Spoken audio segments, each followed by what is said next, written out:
Vamos conversar com o ministro que esteve à frente do anúncio do Auxílio Brasil, o ministro da Cidadania, João Roma. Participam dessa entrevista Renata Agostini, Caio Junqueira e Thaís Arbex, que está com o ministro e viabilizou essa conversa. Ao ministro, já antecipo minhas boas-vindas e meu boa noite. Thaís, obrigada. Uma boa noite para você também. Com você. Boa noite, Carol. Estamos aqui com o ministro da Cidadania, João Roma. Obrigada, ministro, por aceitar esse nosso pedido de entrevista. Vou começar com a pergunta que todo mundo quer resposta. Ministro, o presidente prometeu nessa manhã R$ 400 de Auxílio Brasil sem desrespeitar o teto de gastos. O senhor, mais cedo, também foi nessa linha, disse naquele pronunciamento à imprensa que o governo não considera usar crédito extraordinário e que haverá responsabilidade fiscal. Ministro, a gente está vendo aqui atrás que nós temos slogan para o Auxílio Brasil, temos imagem de lançamento e eu quero saber de onde vem o dinheiro para completar o benefício. Boa noite, Thaís. Boa noite a todos os telespectadores, aos demais que estão na bancada. O que nós estamos ofertando neste momento é o ingresso do Auxílio Brasil, que é o sucessor do Bolsa Família, um programa que vem ampliar, né, os benefícios para o cidadão, para além de uma teia de proteção social, mas também viabilizando a transformação social dessas pessoas, integrando políticas públicas. E o governo está trabalhando justamente nesses dias, junto inclusive com o Congresso Nacional, né, ocorreram visitas ontem quando eu acompanhei o ministro Ciro Nogueira ao presidente da Câmara, Arthur Lira. Tivemos conversas com o relator da PEC, o deputado líder do Republicanos, Hugo Mota. Também conversamos com o Marcelo Aro, que é o relator da medida provisória do Auxílio Brasil. E o que o governo está trabalhando justamente é para buscar uma solução que viabilize, né, os anseios, né, da população brasileira, para que esses anseios sejam atendidos, ou seja, que nós possamos sim amparar uma população que ainda sofre as consequências sociais de uma pandemia e com isso fazer de maneira dentro, né, do quesito atender na responsabilidade fiscal. Desde o início eu tenho falado que a área social e a área econômica são duas faces da mesma moeda. E o governo está trabalhando, portanto, nessa hipótese. A área econômica está buscando os caminhos para que nós possamos, sim, né, nesse entendimento com o Congresso Nacional, através da aprovação da PEC dos precatórios, poder, além de dar um aumento no programa social, além de ampliar a fila, zerando a fila das pessoas que estão no Auxílio Brasil, né, chegando até 17 milhões de beneficiários, atendendo a população de pobreza e extrema pobreza, poder também ofertar um benefício transitório para que ninguém receba menos de R$ 400. Carol, com você aí no estúdio. Ministro, mais uma vez, boa noite. Mais uma vez, agradeço a sua presença. Pelo que o senhor nos relata, as conversas estão acontecendo, mas uma solução de onde vem esse dinheiro ainda não existe. De uma forma muito objetiva, ministro, parte do pagamento desse auxílio ficará fora da regra do teto? Não é com essa hipótese que estamos trabalhando. Estamos trabalhando para que seja viabilizado, sim, né, o amparo a esses brasileiros mais necessitados. Sabemos que todos estão sofrendo no enfrentamento às consequências dessa pandemia, mas existem brasileiros e brasileiras que estão sofrendo ainda mais, e esses são justamente os brasileiros com pobreza, extrema pobreza, que fazem parte do Cadastro Único e que estão amparados pelo Programa Permanente de Transferência de Renda, que passará a ser pago em novembro, o Auxílio Brasil.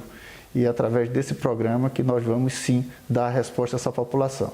E a solicitação do presidente Bolsonaro, o presidente que tem andado nas ruas, tem visto a necessidade da população, um presidente que desde o princípio disse que precisávamos cuidar da parte da saúde pública, mas também não descuidar da área econômica, que gera também consequências sociais, é que nenhum desses receba menos de R$ 400. E é nessa proposta que estamos trabalhando, tanto as áreas sociais e econômicas do governo, como com o Congresso Nacional, através do texto final da PEC dos precatórios, para que nós possamos, sim, viabilizar o fortalecimento desse programa, que é o programa permanente, o Auxílio Brasil, dentro das regras fiscais. Renata Agostini, nossa analista, também tem uma pergunta para o senhor. Renata.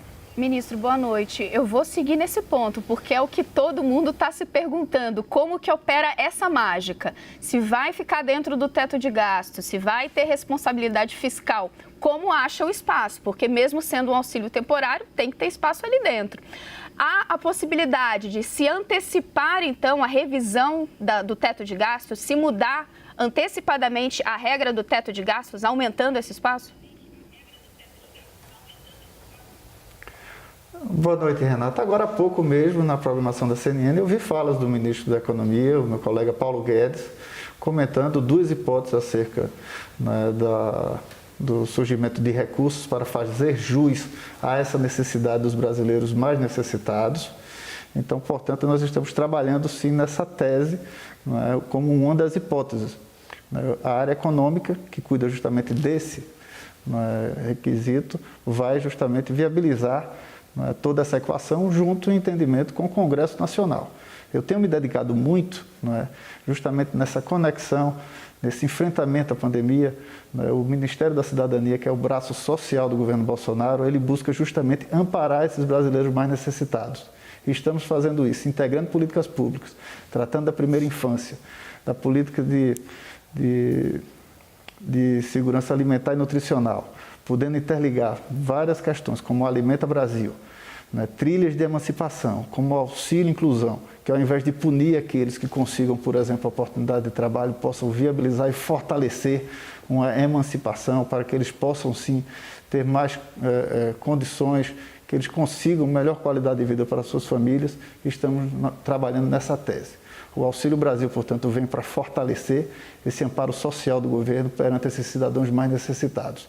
E a equação nós estamos trabalhando para que isso ocorra dentro da responsabilidade fiscal.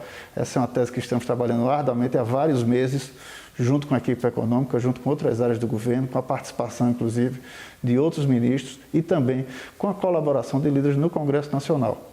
Desde o início da pandemia, o Congresso Nacional não tem faltado ao povo brasileiro, assim como o presidente Bolsonaro, que tem feito de tudo para que o governo esteja perto daqueles cidadãos mais necessitados. Assim foi com o orçamento de guerra, assim foi com a PEC emergencial, assim foi com várias ações que foram cruciais para que ocorresse amparo e atenuasse o sofrimento do povo brasileiro. Caio Junqueira também tem uma pergunta, nosso analista. Caio. Ministro, boa noite. Ministro, em que medida um Bolsa Família potencializado pelo presidente Jair Bolsonaro deve ser páreo para fazer um enfrentamento político com o criador do Bolsa Família, o ex-presidente Lula, nas eleições de 2022?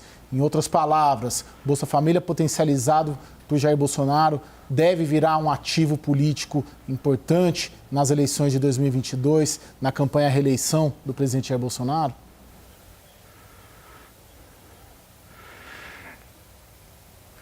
O foco eleitoral não é o que nos motiva no fortalecimento do programa social. Em nenhum momento o presidente Bolsonaro se referiu desta maneira. O que nós temos trabalhado aqui para que a gente consiga estruturar o programa permanente para uma quantidade maior de brasileiros e possa oferecer, sim, né, o Estado brasileiro todas as possibilidades para dar uma melhor condição de vida a esses brasileiros. O foco, portanto, não é um foco eleitoral. Nós estamos trabalhando porque não precisa ser nenhum especialista para verificar que o povo brasileiro tem sofrido as consequências sociais dessa pandemia. A pandemia está passando num Brasil onde 100% das vacinas foram disponibilizadas para a sua população pelo governo federal e, naturalmente, nós estamos percebendo que o quesito de saúde tem sido superado, mas as consequências sociais dessa pandemia ainda vão deixar uma grande marca na nossa população. Então, o que nós estamos buscando fazer é atender aqueles brasileiros necessitados que não estão interessados em queda de braço política, ideológica ou partidária, mas são brasileiros que precisam, sim, da cooperação dos seus líderes políticos para que eles possam atenuar o seu sofrimento e ofertar o mínimo de dignidade para as suas famílias. Thaís Arbex continua com a entrevista. Thaís. Não estou ouvindo. Ministro, vou insistir no tema. Hoje a gente ouviu vários integrantes da equipe econômica, tem ouvido vários integrantes da equipe econômica, e a defesa ali na equipe econômica é que esse novo auxílio não ultrapassasse o valor de R$300. A gente começou a entrevista citando o fato de o presidente Jair Bolsonaro falar em 400 e o senhor referendar esse valor. Há um descompasso entre a ala econômica e a política e mais, há disposição da ala econômica em ceder para a ala política? Existe muita confusão entre o auxílio emergencial e o Auxílio Brasil. O auxílio emergencial tem um preço determinado, uma faixa determinada. Já o Auxílio Brasil trata-se do programa permanente. Ele identifica, portanto, a composição familiar e várias outras características para determinar o valor do benefício, que varia muito, de menos de R$100 a mais de R$500. Então, o que nós estamos buscando é um benefício compensatório para que nenhum beneficiário do programa permanente receba menos de R$400. Nesse caminho todo, nós temos contado sim com a colaboração, que não é, obviamente, com conversas triviais, mas são com debates acalorados, da área social com a área econômica, tudo dentro de um clima de profissionalismo, dentro de um clima de cooperação em favor dos brasileiros. O governo é um só, o governo é dirigido pelo presidente Jair Bolsonaro. Naturalmente, o meu colega de ministério, Paulo Guedes, ele tem que tratar, sim, com todo o rigor do quesito fiscal. Isso empresta também credibilidade ao governo brasileiro, que necessita cada vez mais mostrar que honra seus compromissos, que tem feito o seu dever de casa, que é um governo reformista, que tem buscado cada vez mais sanear as contas públicas e agido dentro da responsabilidade fiscal. Pois nós sabemos que a área social e a área econômica são duas faces de uma mesma moeda e não podemos dar com a mão e tirar com a outra. Precisamos, portanto, ao ponto de que temos que atender aos brasileiros mais necessitados, aqueles brasileiros que hoje passam com muita dificuldade as consequências sociais dessa pandemia. Brasileiros que esperam, sim, providências do governo para que tenham dignidade para si, para suas famílias, que possam avançar na qualidade de vida. Esses brasileiros precisam, sim, de resposta de governo. Essa resposta está clara pela determinação do presidente Bolsonaro, que não vai abandonar o cidadão brasileiro. Esse não é um governo que atende grupos poderosos, não é o governo que atende a castas de sociedade, é um governo que trabalha para aquele cidadão que necessita, sim, da ação do governo federal. Quando o presidente diz menos Brasília e mais Brasil, ele está justamente preocupado com aquele cidadão desamparado que necessita das providências do governo. Portanto, cabe ao presidente Bolsonaro nortear as ações do governo, priorizar as ações do governo para que nós possamos cada vez mais chegar perto do cidadão mais necessitado. Ministro, a gente está chegando ao fim, mas considero fazer mais uma pergunta importante, que é o seguinte: o senhor era um defensor de uma possível prorrogação do auxílio emergencial. O senhor chegou a falar isso em audiência na Câmara dos Deputados recentemente, dizendo que o governo não poderia deixar de olhar para aqueles brasileiros que não estão no programa permanente, mas foram contemplados com esse benefício provisório. A minha pergunta é a seguinte: uma prorrogação para essa população está totalmente descartada? E se sim, o que fazer com mais de 20 milhões de brasileiros que deixarão de receber o auxílio emergencial? O auxílio emergencial foi decisivo para amparar esses brasileiros, além de todos esses que fazem parte do CAD, do Cadastro Único, e estão no programa permanente. O auxílio emergencial atingiu quase a metade da população brasileira. Na primeira rodada foram mais de 68 milhões de beneficiários com auxílio emergencial. Até hoje o auxílio emergencial consumiu mais de 350 bilhões de reais, um programa, portanto, eficaz, um programa inovador que foi elogiado, inclusive, por organismos internacionais, como o Banco Mundial. E no mês de outubro agora o programa auxílio emergencial chega ao fim. Foram muitas parcelas, esse ano inclusive ele voltou a ser pago em abril, seriam 4 parcelas, o presidente Bolsonaro adiou por mais 3 parcelas que chegavam até outubro, mas nesse momento precisava se atender justamente aos brasileiros que fazem parte da pobreza e extrema pobreza, e essa foi a decisão do governo. Para além disso, todos aqueles que estavam no auxílio emergencial e que não fazem parte do Cadastro Único, eles podem também procurar integrar o Cadastro Único para que eles façam parte também do Auxílio Brasil, e estamos ofertando também várias outras políticas públicas, a exemplo de financiamento da Caixa Econômica de Microcrédito, que já está disponibilizando aí quase 30 bilhões de reais para financiamento de microcrédito.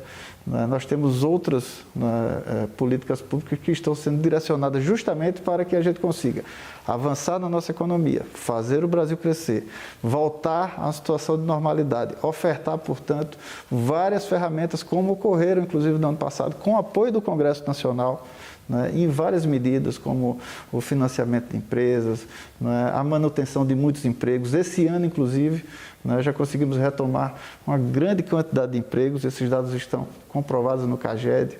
O ministro Onyx Lorenzoni também tem trabalhado para que consiga cada vez mais destravar quesitos burocráticos para que a gente consiga, com essas flexibilizações, ofertar oportunidade para a quantidade cada vez maior de brasileiros.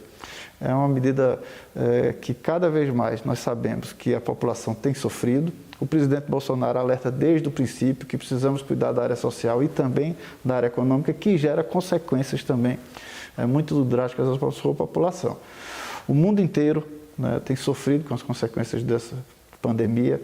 Países, inclusive desenvolvidos, você vê notícias da Europa, inclusive, com desabastecimento. Graças a Deus, esse desabastecimento ainda não chegou no Brasil.